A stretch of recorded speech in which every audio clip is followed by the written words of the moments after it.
Olá, seja muito bem-vindo ao curso Fundamentos da Fé, a igreja para quem já é igreja. Eu sou o reverendo André Dantas, sou o pastor da Igreja Presbiteriana do Brasil, aqui em Brasília, no Distrito Federal. E esse curso ele foi feito para neófitos, novos na fé, pessoas que conheceram a Cristo há pouco tempo, pessoas que estão entrando na Igreja Presbiteriana no Brasil e precisam então conhecer a história da igreja, conhecer os nossos símbolos de fé, como nós sistematizamos o nosso conhecimento da Palavra de Deus.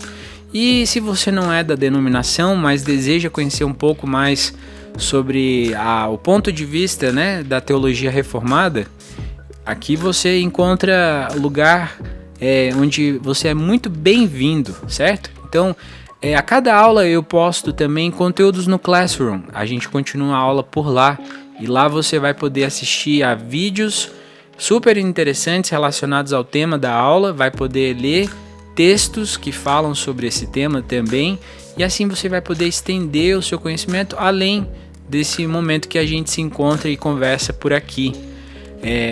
As nossas aulas elas estão disponíveis também no podcast, na rede mundial, seja pelo Deezer, pelo iTunes, hoje é o Apple Podcast, também pelo Spotify e por aí vai. Você pode procurar, coloca lá Bisbiliocast, Viva a Bíblia, e você vai encontrar não apenas essas aulas, mas outros vídeos que eu publiquei ao longo dos anos, de leitura de livro, comentários de vídeo e coisas afins. Você pode nos seguir aí por todos esses canais. Só para aqui mostrar para você, o Instagram é _bisbiliotei, esse é o nosso endereço no Instagram. Você pode enviar os seus comentários, sugestões, críticas pelo bisbiliotei.com.br. A minha esposa tem falado que eu tenho sorrido pouco nos vídeos, então fala lá se eu tenho sorrido bastante, que você concorda com ela ou não. E também você pode aí nos acompanhar pelo Facebook, lá no @bisbiliotei. Bom, gente, esses são os nossos canais aí oficiais para acompanhar. Nós hoje vamos falar então na aula 26, vamos falar sobre o capítulo 32 da Confissão de Fé de Westminster, que fala sobre o estado do homem depois da morte e da ressurreição dos mortos. Esse tema ele é muito interessante, é um tema que causa muito questionamento às pessoas que estão aí, nos seus primeiros passos de fé. O que é que acontece comigo logo após a minha morte? Porque em várias religiões diferentes existem posicionamentos diferentes, certo? O Espiritismo vai acreditar na reencarnação, da necessidade do corpo para poder continuar existindo até que ele chegue num talvez estado de plenitude, a cada vez que ele vai avançando de nível como se fosse um videogame. A igreja, se eu não me engano, adventista, ela também crê no sono da alma, então após morrer nós entramos no estado de hibernação, aguardando até o dia da ressurreição. A Igreja Católica Apostólica Romana, a ICAR, eu não vou saber se a Igreja Ortodoxa lá no Oriente, lá pela Rússia, pelos países soviéticos que compunham a União Soviética, eu não sei se eles também vão na mesma toada da ICAR, mas a ICAR ela promove a ideia do purgatório, que é a ideia de um estado intermediário onde você pode talvez até mesmo obter a salvação. E aí caem dentro desse tema, por exemplo, a questão da missa de sétimo dia, que a intercessão nossa pelos mortos pode mudar o resultado, ou pode meio que apaziguar a questão. Vai aí nesse ritmo. O vídeo do Leandro Lima, que está postado lá no Google Classroom, vai te ajudar bastante com esse tema. Bom, que mais que eu tenho a falar sobre isso? Nós vamos começar hoje, e aí vou dar um risinho aqui. Nós vamos começar hoje com a leitura bíblica, a partir de de Lucas 23 e depois Lucas 16. E aí a gente vai cair para a Confissão de Fé de Westminster, lendo as sessões, os comentários do Rod. Vou fazer algum comentário no meio do caminho e, por fim, o que nós temos feito aqui é colocar a leitura dos versículos que os santos de Westminster, os homens que foram aí responsáveis pela confecção dessa sistematização, eles apontaram na Bíblia para poder explicar o que eles defendem, o que nós defendemos, que a nossa sistematização é como nós entendemos esse assunto. De forma resumida, antes de eu começar a ler, eu vou orar antes disso, mas aí depois eu vou falar o que eu queria dizer para vocês. Vamos orar, você abaixa a sua cabeça e daí você está no futuro, porque você não está me assistindo nesse momento enquanto eu gravo. Mas eu de cá, no passado, vou orar. Peço que você preste atenção. Ore aí também. Ore e fale com Deus. Dirija seus pensamentos, o seu coração a Ele, pedindo que essa aula abençoe a sua vida e que você possa também aprender. E não apenas aprender, mas aplicar o que é aprendido. Tá bom? Então, abaixe sua cabeça e vamos falar com o nosso Deus nesse momento. Amado Pai, o Senhor é perfeito. Em todos os seus atributos, Deus, o Senhor é grande, infinito. E aqui nós estamos, novamente, pela Tua permissão, nos colocando, Pai, prontos a aprender o que o Senhor tem a dizer sobre a morte e a ressurreição, o que acontecerá conosco. E o que nós, nesse momento aqui, colocamos, Pai, é que a nossa esperança está no Senhor.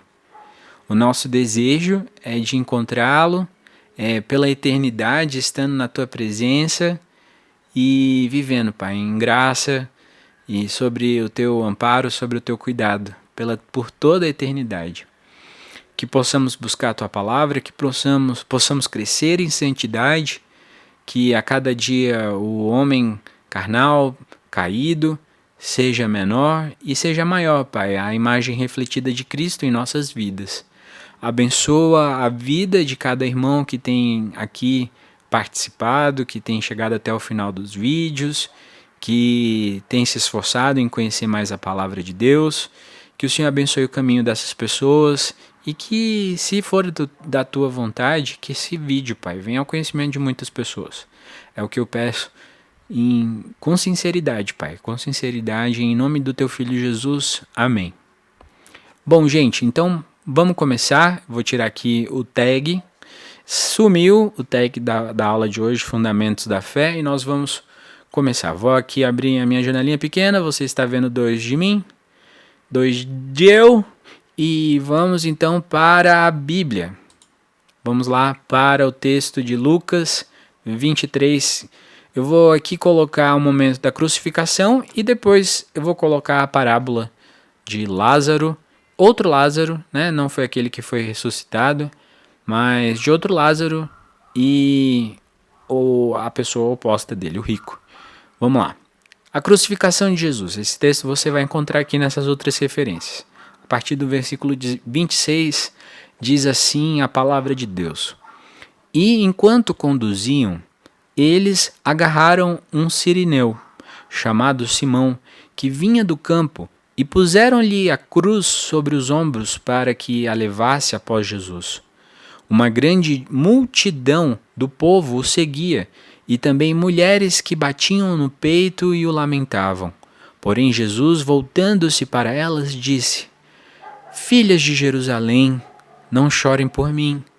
Chorem antes por vocês mesmas e por seus filhos, porque virão dias em que se dirá: Bem-aventuradas as estéreis que não geraram nem amamentaram.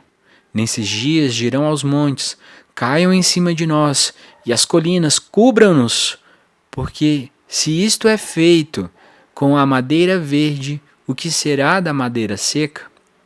E também eram levados outros 2, que eram malfeitores, para serem executados com Jesus. Aqui começa o nosso foco aqui central para a leitura de hoje.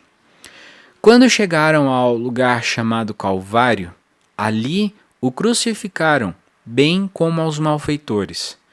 Um à sua direita, outro à sua esquerda. Mas Jesus dizia: Pai, perdoa-lhes, porque não sabem o que fazem. Então, para repartir as roupas dele, lançaram sortes. O povo estava ali e observava tudo. Também as autoridades zombavam e diziam: Salvou os outros, que salve a si mesmo. Se é de fato o Cristo de Deus, o escolhido. Igualmente, os soldados zombavam dele e, aproximando-se, trouxeram-lhe vinagre, dizendo: Se você é o rei dos judeus, salve a si mesmo. Acima de tudo estava a seguinte inscrição: Este é o rei dos judeus. Um dos malfeitores, crucificados, blasfemava contra Jesus, dizendo assim: Você não é o Cristo? Salve a si mesmo e a nós também. Ele estava fazendo isso para ridicularizar Jesus, né? Porém, o outro malfeitor o repreendeu, dizendo: Deus colocou temor no coração desse homem para que ele pudesse dizer isso. Você nem ao menos teme a Deus estando sob igual sentença? A nossa punição é justa, porque estamos recebendo o castigo que os nossos merecem, que os nossos atos merecem, mas este não fez mal nenhum. E acrescentou: Jesus, lembre-se de mim quando você vier no seu reino. Jesus lhe respondeu: Em verdade lhe digo que hoje você estará comigo no paraíso. Aqui é interessante, né? Que quando esse homem ele é tocado pelo Espírito de Deus e o seu conhecimento então se curva a Cristo, reconhecendo que ele é o Filho de Deus, quando ele fala, lembre-se de mim quando você estiver no seu reino, ele não entendia que essa ida, esse estado no reino seria naquele mesmo dia. E Jesus fala, não, é hoje. Em verdade eu digo para você que hoje mesmo, não daqui a um tempo no futuro, não daqui quando eu voltar em glória, na minha ressurreição, na minha segunda volta, mas hoje mesmo você já vai estar aqui comigo no paraíso. Então, Cristo morre, um pouco tempo depois, a gente acredita que aquele homem também morreu naquele mesmo dia, e naquele mesmo dia ele foi recebido pelo Senhor. Então aqui a gente já desbarata uma ideia, por exemplo, do sono da alma, porque naquele mesmo dia ele foi recebido por Cristo. Está muito claro esse texto aqui. E a gente também não vê nenhuma base bíblica para a ideia da Igreja Católica Romana sobre o purgatório. Textos como esse quebram essa ideia. Vamos lá para Lucas 16, a partir do versículo 19, diz assim a parábola aqui, tem vários elementos figurativos aqui, ensina muitas coisas, mas a gente vai ver aqui o que esse texto está falando. Ora, havia certo homem rico que se vestia de púrpura e de linho finíssimo, e que se alegrava todos os dias com grande ostentação. Havia também certo mendigo chamado Lázaro, coberto de feridas, que ficava deitado à porta da casa do rico. Ele desejava alimentar-se das migalhas que caíam da mesa do rico, e até os cães vinham lamber-lhe as feridas. E aconteceu que o mendigo morreu, e foi levado pelos anjos para junto de Abraão. Morreu também o rico, e ambos, foram sepultados. No inferno, aqui está dizendo o local para onde o rico foi. No inferno, estando ele em tormentos, esse é o estado daqueles que estão no inferno, o rico levantou os olhos e viu ao longe Abraão, e Lázaro também junto dele, junto de Abraão, não dele, do rico. Versículo 24. Então, gritando, disse: Pai Abraão, tenha misericórdia de mim, e mande que Lázaro molhe a ponta do dedo em água e me refresque a língua, porque estou atormentado neste fogo. Mas Abraão disse: Filho, lembre-se de que você recebeu os seus bens durante a sua vida, enquanto Lázaro só teve males. Agora, porém, ele está consolado aqui enquanto você está em tormentos. E além de tudo, há um grande abismo entre nós e vocês, de modo que os que querem passar daqui até vocês não podem, nem os de cá para lá, nem os de lá passar para cá. Então o rico disse: Pai, eu peço que mande Lázaro à minha casa paterna, porque tenho 5 irmãos, para que lhes dê testemunho, a fim de que não venham também para este lugar de tormento. Abraão respondeu: Eles têm Moisés e os profetas, ouçam-nos. Mas ele insistiu: Não, pai Abraão, se alguém dentre os mortos for até lá, eles irão se arrepender.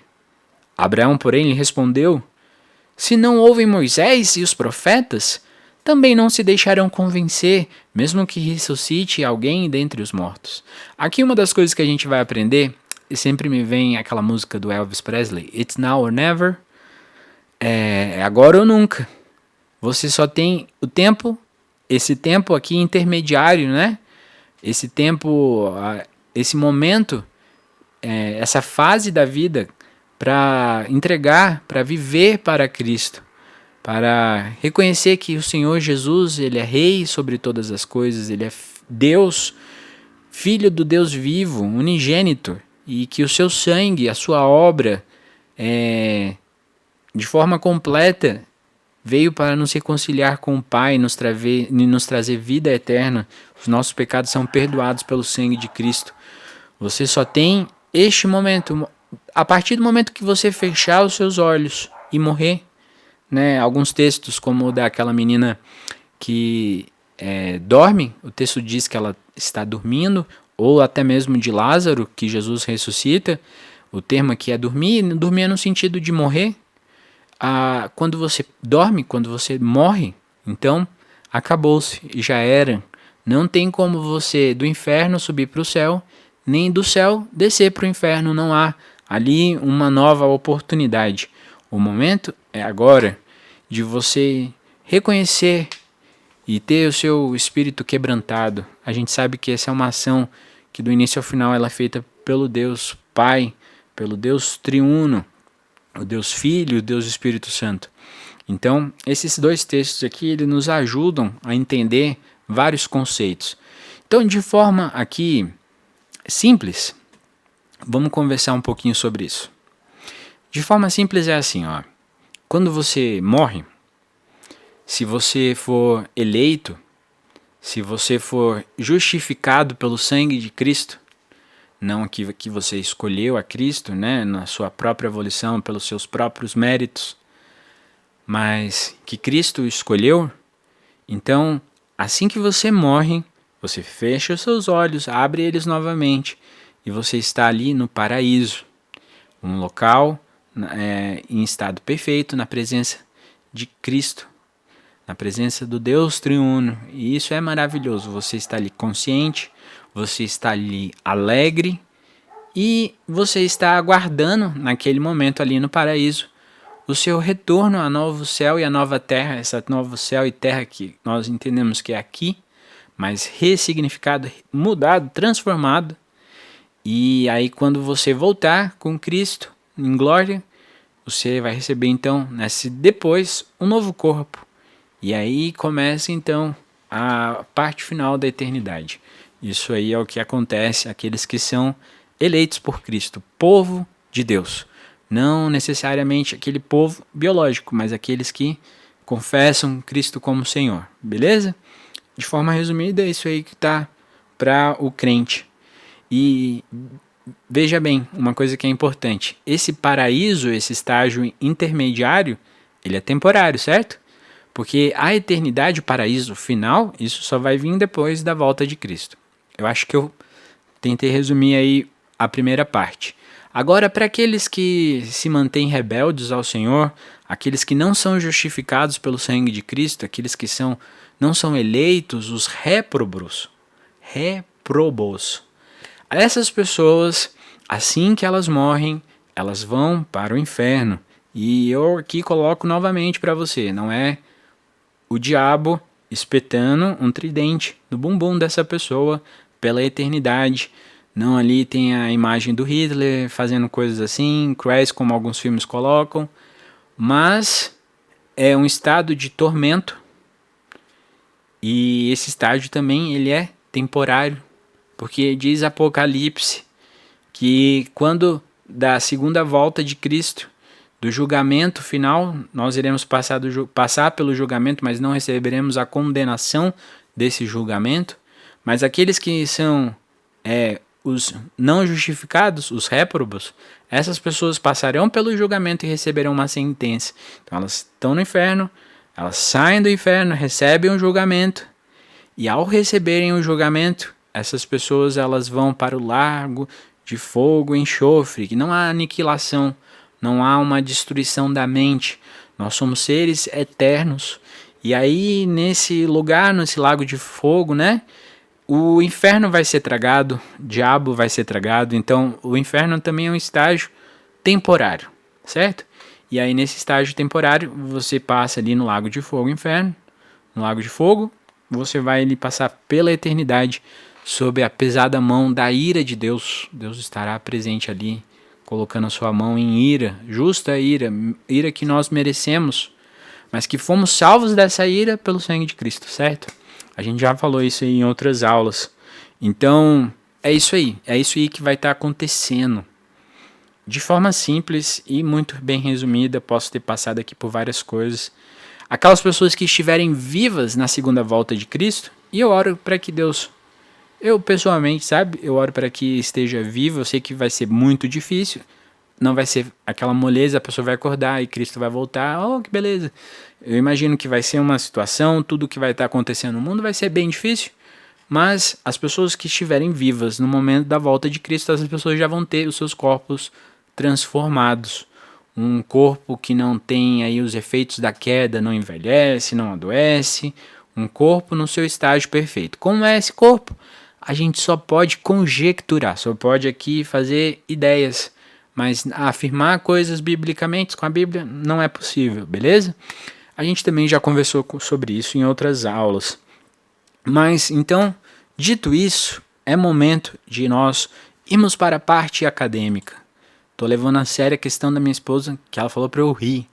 Então eu vou colocar aqui a minha face pequena de novo, vou tirar eu grandão, vou tirar a Bíblia e vou para o slide. Muito bem. Fundamentos da fé, a igreja para quem já é igreja. Vamos lá. Capítulo 32 do estado dos homens depois da morte e da ressurreição dos mortos. Seção 1. Os corpos dos homens após a morte voltam ao pó e experimentam corrupção.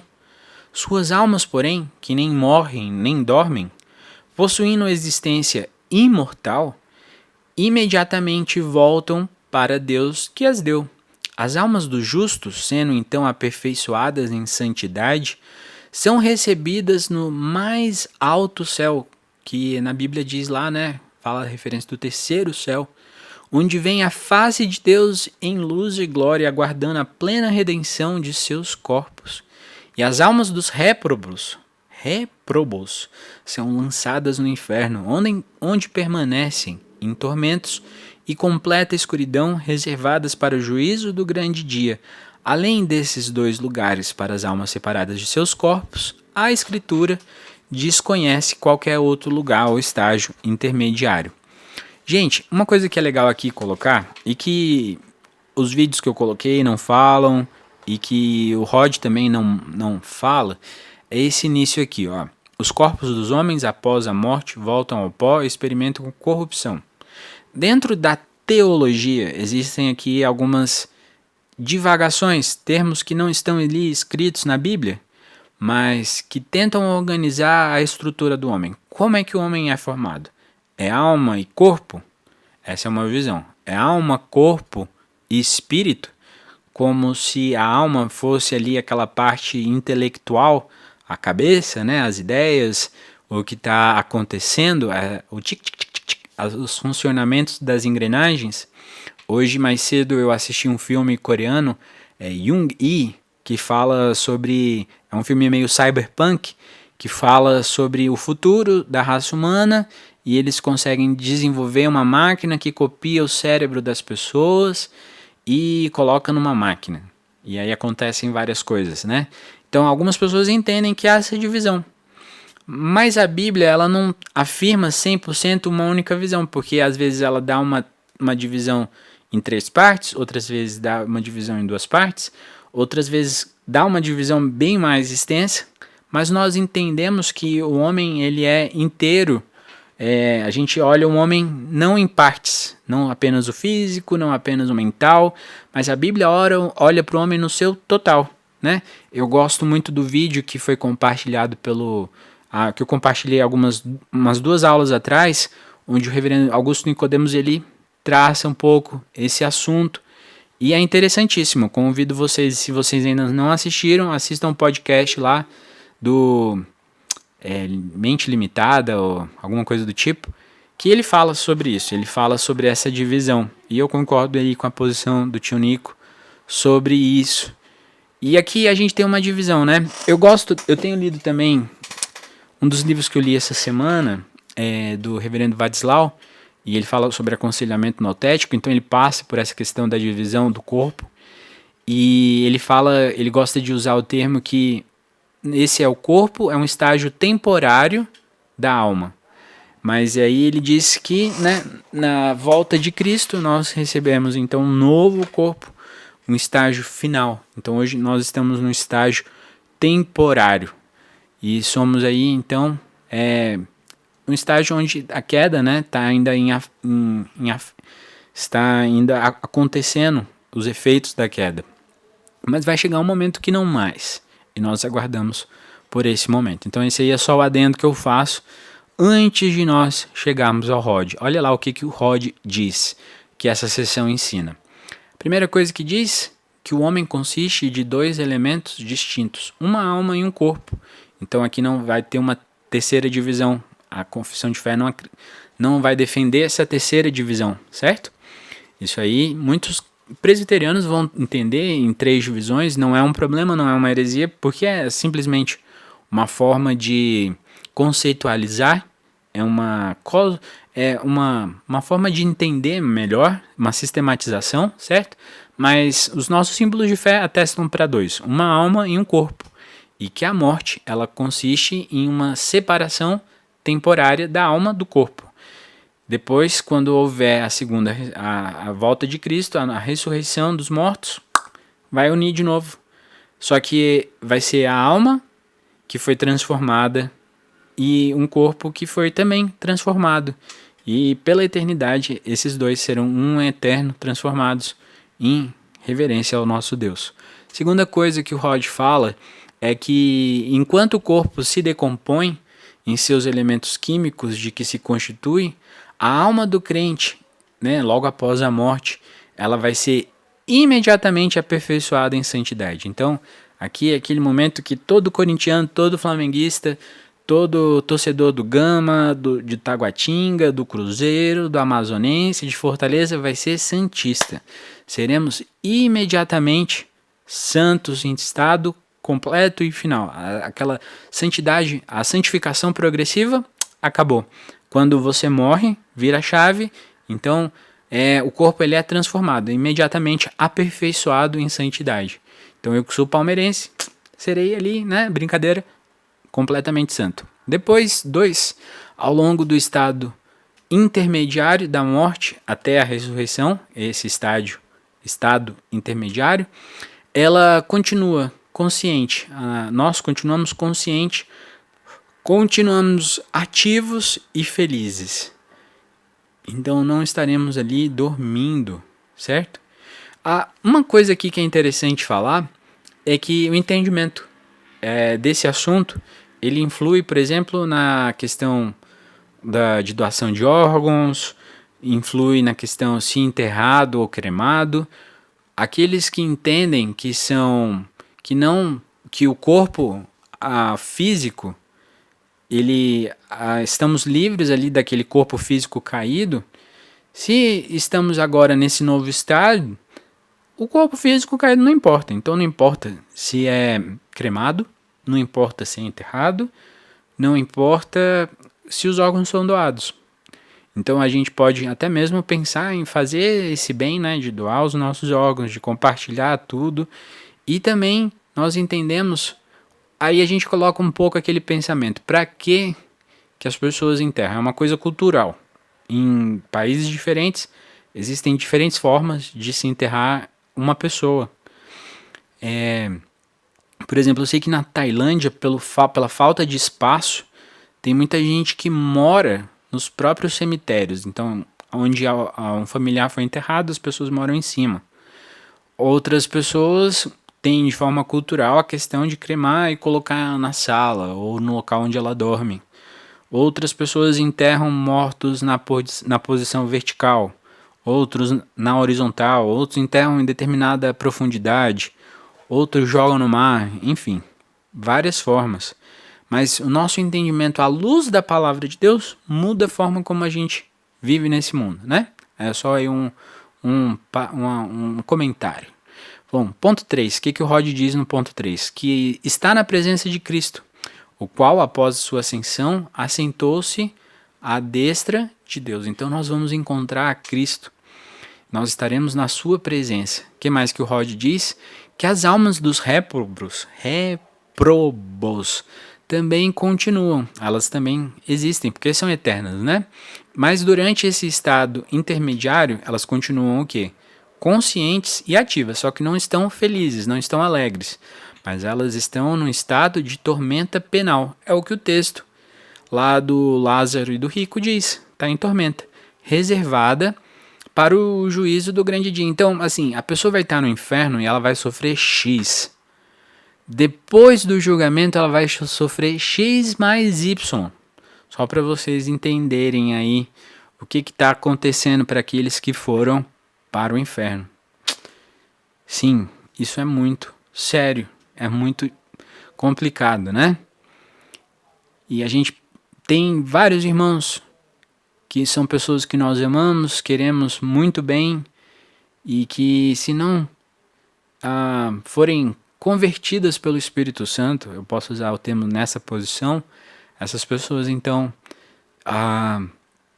irão sofrer isso. Isso é muito pesado, meus irmãos. Quarta coisa que o Rod diz: essas condições ainda não finais, elas são o quê? Irreversíveis, isto é, das que estão com Cristo, nenhuma jamais vai se perder daquela condição de salvas, e das que estão em tormentos, nenhuma jamais se salvará. As Escrituras não oferecem qualquer base para a doutrina romanista de que há outros lugares ou condições ocupadas pelos mortos além dos dois supramencionados. E eu coloquei aqui outros credos também, né? Outras confissões, outras religiões que também não são amparadas pela Escritura no que a palavra de Deus fala. Eu coloco aqui para vocês à minha direita na imagem 2 artes do Botticelli falando sobre a Dante Alighieri, né? Aí ele faz aqui 2 ilustrações sobre o que é o estágio do purgatório. Se você ainda não leu, vale a pena você ler. Mas o que o Concílio de Trento, não no início da igreja, mas em 1545 e 1563, olha só o que ele afirma. Olha o que a Igreja Católica afirma. Primeiro, a Igreja Católica vai afirmar no concílio que há um fogo purificador pelo qual os cristãos imperfeitos devem passar. Nessa ideia, você passou pelo fogo, você foi tornado perfeito. Então são pessoas que cometeram alguns pecados ali ao meio do campo e não estão ali 100% lapidado. Morreu, mas ainda tem um trabalho a ser feito na vida dessas pessoas. É isso que está dizendo aí primeiro ponto. Segundo, que as almas no purgatório podem ser beneficiadas pelas orações e missas oferecidas em seu favor na terra. Aqui no Brasil, nós vamos ver muito isso acontecendo em livros, em filmes, lá do Nordeste, onde o padre fala, não sei o que, oferece uma moedinha, uma ajuda para que o finado falecido, né, o irmão, a pessoa, o esposo, ele chegue mais rápido no céu. Então, eles vão usar esse argumento aí para intermediar essas ações. Isso está errado, viu, gente? E aí a gente entende que essa doutrina é falsa, por quê? Porque ela não é ensinada em parte alguma da Escritura. Nossa confissão é a palavra de Deus. Não é nem o símbolo. Nós nem confessamos a confissão de fé de Westminster. É uma sistematização. O que nós confessamos como inerrante e infalível é a palavra de Deus, certo? Então não está na palavra de Deus, não tem por que você crer, é coisa de homem. 2.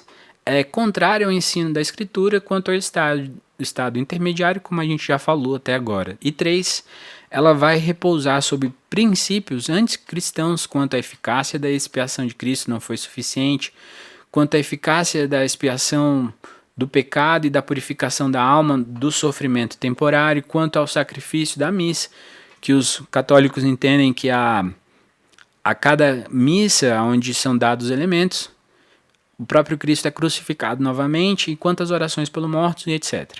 Tá? Então essa é uma doutrina falsa que nós, reformados, nós presbiterianos, não seguimos.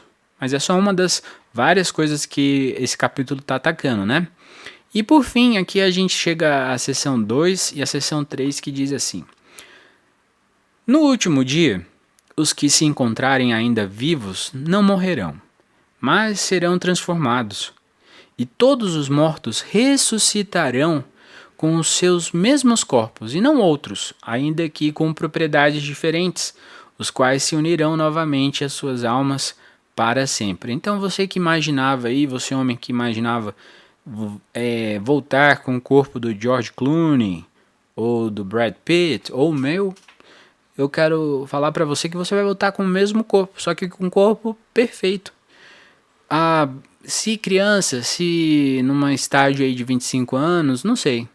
A ciência, talvez, ela aqui, só conjecturando, né, gente? A ciência fala que o corpo do homem, a partir de uma certa idade, ele atinge o seu ápice e depois ele entra num degringolar, né, de queda, né? Ele cai de função, de funcionamento, de desempenho. E então, dá para imaginar que talvez seria essa idade X, 30, 33, 25, são conjecturas. Não dá para afirmar. Mas o que a gente entende é que nesse último dia, quem ainda estiver vivo vai ser transformado. E quem estiver morto vai receber os seus mesmos corpos, não outros, e vão receber com propriedades diferentes. Que propriedades são essas? Todas nós não sabemos. Podemos só conjecturar sobre elas. Mas será um corpo perfeito.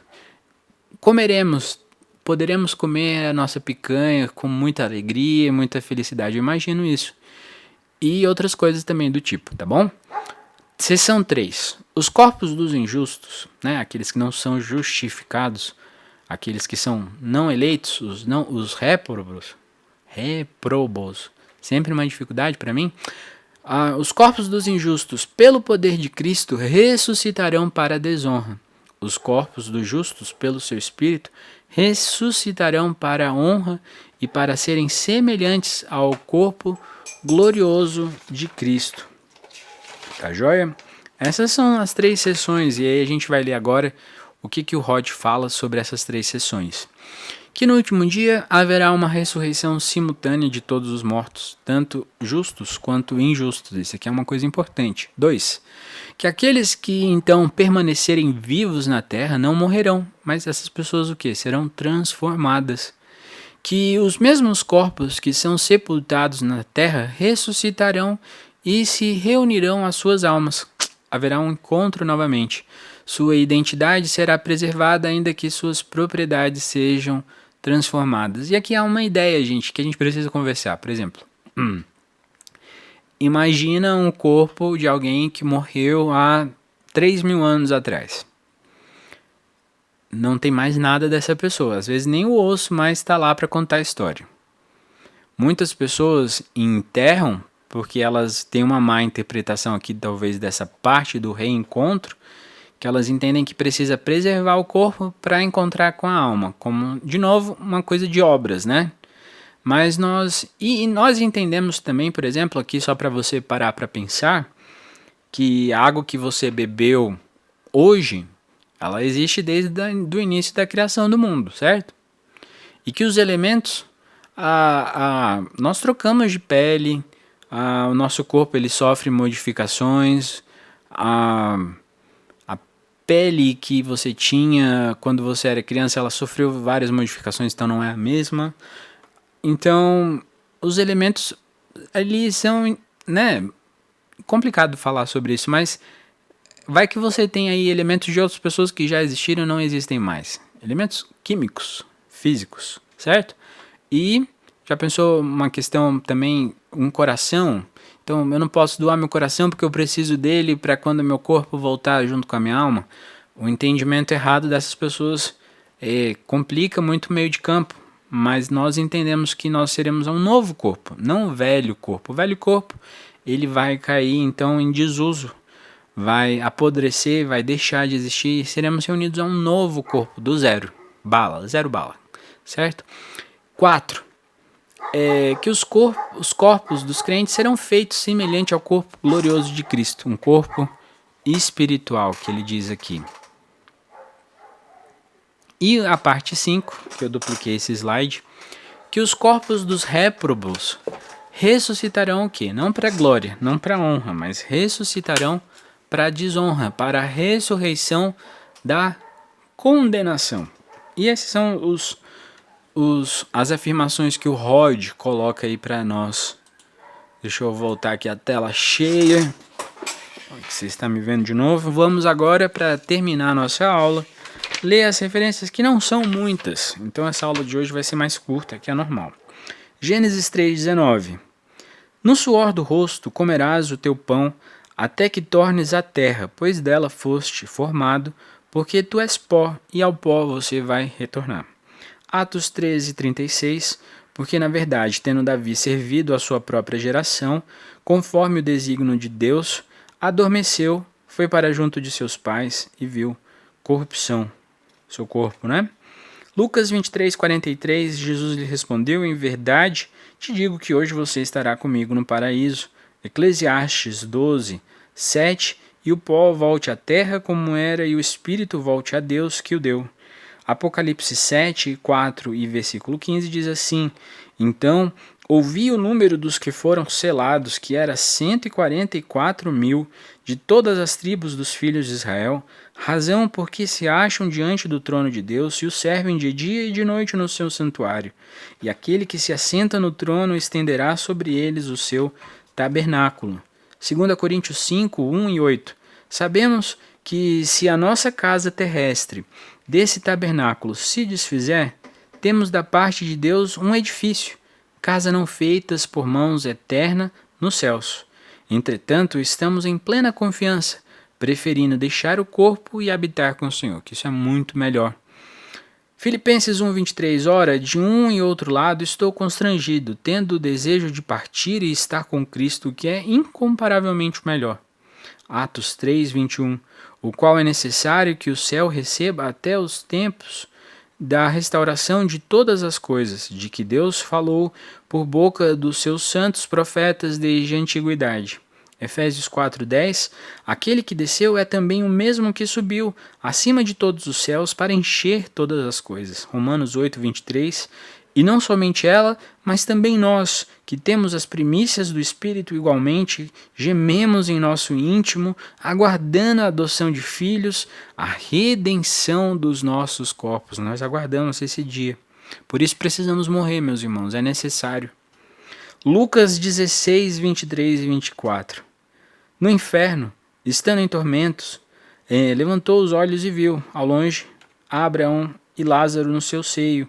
Então, clamando, disse: Pai Abraão, tem misericórdia de mim e manda Lázaro que molhe em água a ponta do dedo e me refresque a língua, porque eu estou atormentado nessa chama. Essas são as referências aí da primeira sessão, que nós debatemos aí ao longo de muito tempo. Vamos lá para a segunda parte, a segunda referência. 1 Tessalonicenses 4:17. Depois de nós, os vivos, os que ficarmos, seremos arrebatados juntamente com eles, entre nuvens, para o encontro do Senhor nos ares, e assim estaremos para sempre com o Senhor. 1 Coríntios 15:51 e 52. Eis que vos digo um mistério. Nem todos dormiremos, mas transformados seremos todos num momento, num abrir e fechar de olhos, ao ressoar da última trombeta. A trombeta soará, os mortos ressuscitarão incorruptíveis e nós seremos transformados. 1 Coríntios 15, versículo 42 a 44, um pouco antes, né? Pois assim também a ressurreição dos mortos. Semeia-se o corpo na corrupção, ressuscita na incorrupção. Semeia-se em desonra, ressuscita em glória. semeia-se em fraqueza, ressuscita em poder, semeia-se corpo natural, ressuscita corpo espiritual. Se há corpo natural, há também corpo espiritual. E a última sessão, apenas 3 versículos, diz assim, Atos 24:15. Tendo esperança em Deus, como também estes a têm, de que haverá ressurreição tanto de justos quanto de injustos, ambos ressuscitarão. Aqui está afirmando isso. João 5, 28 e 29, que a gente colocou mais cedo, né? Não vos maravilheis disto, porque vem a hora em que todos os que se acham em túmulos ouvirão a sua voz e sairão. Os que tiverem feito o bem para a ressurreição da vida e os que tiverem praticado mal para a ressurreição do juízo. A mais exegese desse texto aqui provoca aquelas confusões que nós já falamos mais cedo. E Filipenses 3:21, o qual transformará o nosso corpo de humilhação para ser igual ao corpo de sua glória, segundo a eficácia do poder que ele tem de até subordinar a si todas as coisas. Bom, meus irmãos, a gente encerra aqui a leitura, mas eu gostaria de fazer algumas considerações finais. Ontem eu estava conversando com um outro pastor e ele me lembrou, na verdade eu não sabia, né? Mas eu já devia ter ouvido, falando de Calvino, que durante uma calamidade pública, um evento, né, um evento como esse que nós passamos há pouco tempo, da pandemia, onde muitas pessoas estavam morrendo pelas condições que se apresentavam ali naquele momento, Calvino, ao invés de ficar recluso, ali guardando o repouso dele, né, como o pessoal falou, fica em casa, Calvino não fazia isso. Ele ia até as pessoas para orar com elas, para animar essas pessoas e animar essas pessoas falando de Cristo, falando que é necessário que esse corpo morra, esse corpo que é caído, ele morra para que seja então, chegue o dia que ele ressuscite em glória, até que Cristo volte. É isso que nós aguardamos, essa é a nossa esperança. E é interessante colocar isso, meus irmãos, porque durante a pandemia uma coisa que ficou evidente é que as pessoas até mesmo podem saber da parte teórica, tudo que foi falado aqui, mas saber isso tem que mudar algo no nosso coração, tem que mudar uma chave. E qual que é essa chave? Se Cristo me salvou, se eu fui banhado pelo seu sangue, gosto muito de usar esse termo, então não há razão de temer. Eu posso passar por uma morte violenta, posso passar por uma morte dolorida e lenta, como um câncer, como uma doença degenerativa, posso passar pela morte por causa da idade, não importa qual tipo de morte, mas após a morte eu encontrarei o meu Salvador, e não há nada melhor que isso. Nenhum tesouro desse mundo se equipara à graça, à glória, à grandeza de poder conhecer o nosso Salvador face a face. Estar ali ao lado dele na eternidade, no paraíso, e depois na eternidade completa a sua presença. Isso aí é valioso. E o verdadeiro crente, e acho que a pandemia deixou isso muito escancarado, o verdadeiro crente, ele repousa nessa verdade e vive. Ele toma os seus cuidados, toma sua vacina, não estou aqui sendo contra a vacina, ele toma sua vacina, se entender que deve tomar sua vacina, toma os seus cuidados, usa máscara, cuida do seu corpo melhor que ele pode, mas ele não vive em função desse corpo terreno. Ele vive em função da casa que Jesus fala em João 14, aquela morada que Deus está preparando. Esse é o objetivo final dessa pessoa. É isso que faz ela então acordar todo dia, trabalhar, lidar com chefe chato, lidar com filho briguento, às vezes com um cônjuge que traz muito problema. Essa é a nossa esperança. Então a gente entende que nós passamos por tudo isso com aquela visão. Vai chegar o dia aqui do meu descanso, do meu paraíso. É interessante, né? Quando a gente está nessa época de férias. E quando eu era criança, eu vivia pela sexta-feira, que era o dia, né, que eu ia descansar, eu ia poder jogar videogame, ia poder jogar bola sem preocupação, ia poder estar com os meus familiares, viajar, ir para a igreja, fazer qualquer coisa do tipo. Então eu vivia pela sexta-feira. Chegava o final do domingo, segunda-feira de manhã, quando sexta-feira vai chegar. É isso. A minha semana era assim. Logo depois eu fui ali adquirindo um gosto não apenas pela sexta-feira, sábado e domingo, né? Sexta de tarde, né? Nem de manhã, sexta de tarde e até o final de domingo. Mas depois eu ia criando um gosto em mim pelo próximo feriado, ou criando um gosto em mim pelo dia das férias, quando vai chegar as minhas férias, que ele é meu momento de descanso. E então eu passava toda a apurrinhação para poder chegar naquele dia de férias, naquele meu dia de descanso. E o crente, ele deve entender que ele passa por esse mundo e por tudo que esse mundo tem de ruim para oferecer. Passa por pandemia, passa por governo que nós não concordamos, passam por situações que achamos difíceis, pessoas difíceis, passamos por nós mesmos, porque a nossa esperança está centrada no dia que nós fecharemos os nossos olhos, abriremos ele novamente, estaremos ao lado de Cristo, os nossos olhos serão enxugados de toda lágrima, e então aquele é o nosso alvo. Nosso alvo não são os nossos filhos, em primeiro grau. Nosso alvo não é o nosso cônjuge em primeiro grau. Nosso alvo não é a igreja visível em primeiro grau. Nosso alvo é a glória de Deus e participar dessa glória eternamente. Então a gente entende a morte com menos sofrimento, porque a morte, para nós caídos, ela vai sempre causar dor. Não é natural, ela é estranha, ela é um agente estranho. Mas como diz 1 Coríntios 15:19, nós não vivemos pelo que os nossos olhos veem, nós vivemos por esse reino espiritual, e lá nos é prometido, e pode confiar nessa promessa, porque é certa. Nós viveremos então pelo dia de descanso. Então, meu irmão, tenha essa fé inabalável como Calvino teve, que diante, dos problemas do mundo, o que importava a ele é servir a Cristo. Ele cuidava, sim, imagino, mas ele não esquecia de, em primeiro lugar, agradar ao nosso Deus. Eu creio que eu estava conversando isso também ontem, Tem um áudio, eu não sei se vocês conhecem, mas tem a Bíblia gravada em áudio por várias pessoas já gravaram a Bíblia, do início até o final. Mas a mais famosa, pelo menos ao meu conhecimento, é a gravação do Cid Moreira. E eu, enquanto criança, adolescente, que foi mais ou menos aí por essa época que ele gravou, na década de 90, eu tinha o maior medo de ouvir ele ler Apocalipse. Então, se eu tivesse no carro, se o CD tivesse no carro, a gente estivesse passando por um local ermo, sem muita iluminação, ou até sem iluminação nenhuma, e tivesse tocando Apocalipse,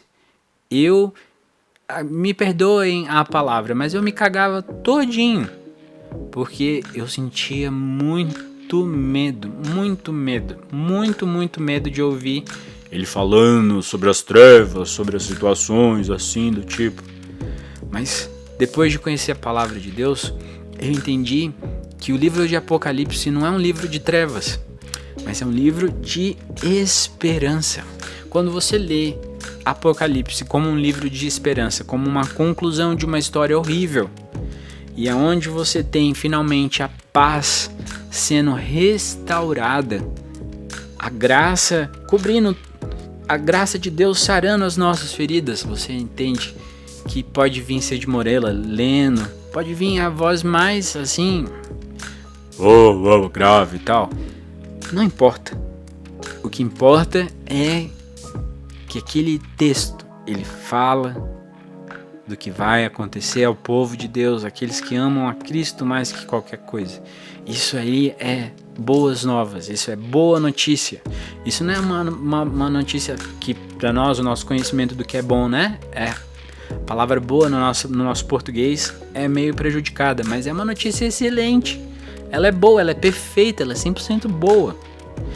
E vai chegar esse dia. Então era isso. Que a aula de hoje seja uma aula que conforte seu coração, que te traga esperança também.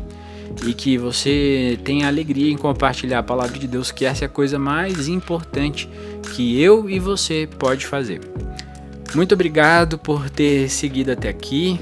Eu acho que eu consegui fazer o mesmo tanto de tempo das aulas anteriores. Nos siga no Facebook, me siga aí no Instagram, no canal do YouTube, nas redes de podcast, compartilhe, porque o objetivo aqui não é fazer dinheiro, o objetivo aqui é levar a palavra de Deus onde ela precisa ser levada.